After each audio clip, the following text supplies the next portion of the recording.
O governo não só deixou de cumprir protocolos, como desativou todos os procedimentos necessários a atuar num caso desse. Ou seja, o Brasil possui uma legislação específica para o enfrentamento de vazamento de óleo, que é algo dramático, gravíssimo. Então, existia ali uma legislação específica que definia como atuar no caso da notificação, da percepção de vazamento, com uma série de encaminhamentos, orientações, definições detalhadas de como deve agir, quem deve ser convocado, em que prazo isso deve ocorrer, em que as comissões para fazer isso funcionar. O que falhou? O que ele deixou de fazer que ele deveria ter feito, assim, que é mais flagrante?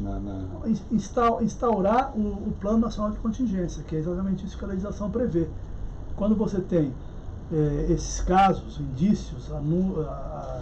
indícios de vazamento, você imediatamente deve instalar o Plano Nacional de Contingência, que, como eu disse, prevê um conjunto de ações para que você possa fazer as análises necessárias em tempo, mobilizar as partes, os atores necessários para atuar, tanto do ponto de vista de identificar o problema, dimensionar o problema, como para enfrentar o problema.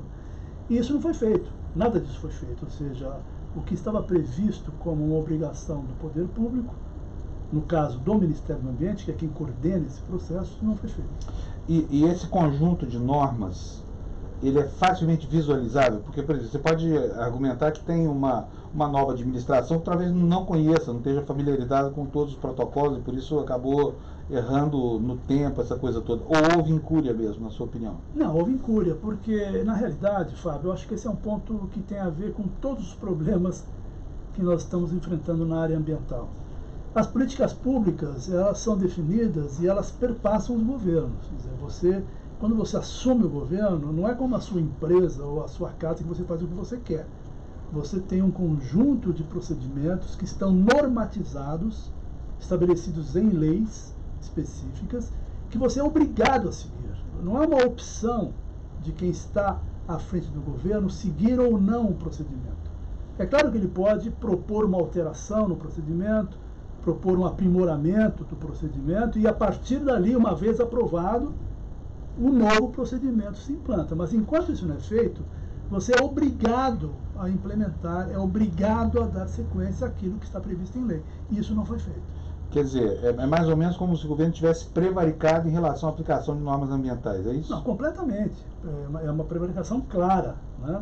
Porque ao não implementar, não convocar e não estabelecer o Plano Nacional de Contingência, você não está atendendo aquilo que a lei define como uma obrigação do mandatário ou daquele que está na posição de liderança daquele processo. É como um motorista de um carro, mal comparando. Você tem que seguir os procedimentos. Você não pode simplesmente, porque você comprou um carro e o carro é seu, fazer o que você quer com ele. Tem uma série de normas. Quem assume o governo também tem que agir dessa maneira. E o que acontece é que é evidente que fica claramente uma postura de como se tudo que existisse antes era equivocado, não funcionava, foi feito para apadrinhar pessoas, todas essas besteiras que a gente ouve o tempo todo. Então, o governo desmontou os sistemas operacionais, vários, na área ambiental são vários, e não implementou aquilo que a legislação determinava como obrigatório. O que deveria ter sido feito, só para que as pessoas possam entender, como medida prática que está previsto nesse Plano Nacional de Contingência? É você convocar a comissão de enfrentamento do vazamento de óleo. Você tem uma comissão, o plano prevê isso, essa comissão existia, estava inclusive nomeada. As pessoas estavam nomeadas. Que pessoas são essas? São as pessoas-chave nos vários ministérios e, no caso de vazamento que envolvam estados, a convocação também de representantes de todos os estados. E também convocação de representantes das universidades e da sociedade civil. Ou seja, a lei prevê isso. Por quê? Porque um vazamento de óleo, ele exige de imediato uma ação de contenção. Portanto, você tem que mobilizar todos os esforços, todos os recursos disponíveis no governo federal, estadual, municipal e na sociedade para conter o óleo. Exige uma investigação nessa investigação a Marinha é fundamental, mas também participam com muita importância as universidades, que possuem dados, estudos e informações. Então, quando você instala e faz funcionar o Plano Nacional de Contingência, você automaticamente mobiliza todos esses setores que atuam sob a coordenação do Ministério do Ambiente, né? Você que instala um comitê de crise, esse comitê de crise mobiliza todo esse esforço público e privado, e com isso você consegue atuar, minimizando o impacto, identificando os responsáveis, atuando para penalizar os responsáveis em tempo real, porque não adianta você descobrir o problema daqui a meses. Você deve fazer um esforço enorme para identificar o problema durante o fato, né? Para que você possa, de fato, responsabilizar aqueles que têm responsabilidade pelo fato. Então, é um conjunto de ações muito práticas, sabe? Isso é uma coisa importante, não é burocracia.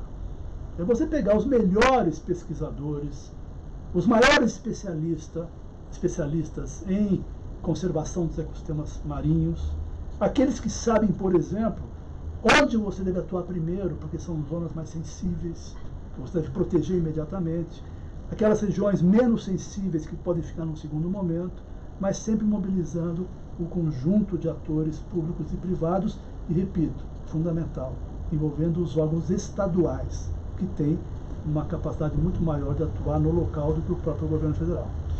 Qual que você acha que é a motivação de tudo isso? Isso não foi feito por uma razão de natureza ideológica ou foi por falta de competência técnica mesmo? Olha, a sensação que a gente tem, analisando não apenas esse caso, mas, por exemplo, o problema dos desmatamentos na Amazônia, o problema das queimadas na Amazônia, é de um lado uma incapacidade. Quer dizer, o ministro atual é neófito na área. Foi uma pessoa que nunca atuou nesta área.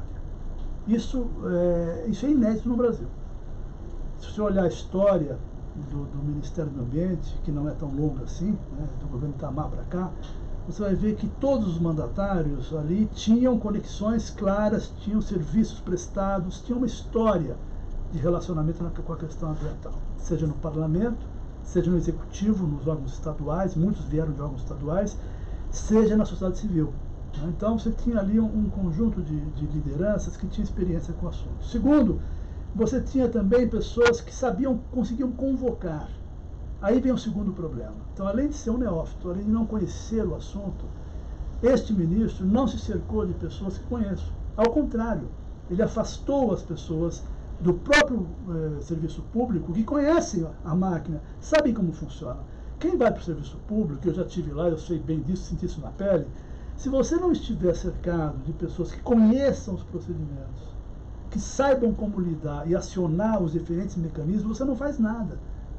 É como se fosse uma rainha da Inglaterra, você não é capaz de fazer, você não manda nada, você coordena processos. Isso que eu acho que é a principal questão, que tem a ver com a questão ideológica.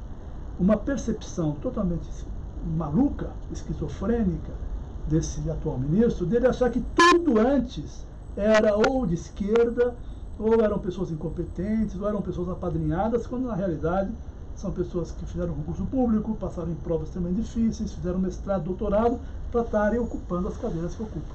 Como é que você define esse ministro? Quem é o Ricardo Salles para você?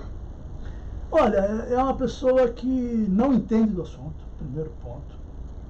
Não quer entender, porque é muito fácil você mobilizar as competências do governo e fora do governo para poder atuar com responsabilidade. E que está, aparentemente, prestando um serviço a alguém. Quem é esse alguém? É o presidente da República, que vem manifestando reiteradas vezes uma completa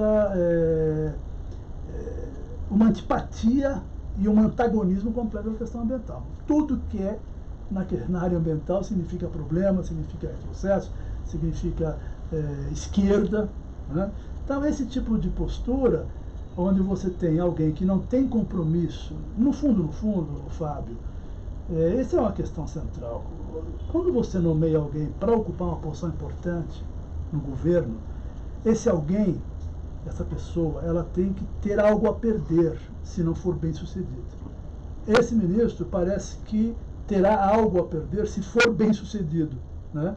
Então, quanto pior ele for, parece que é melhor e mais valorizado ele é pelo governo. É o que parece.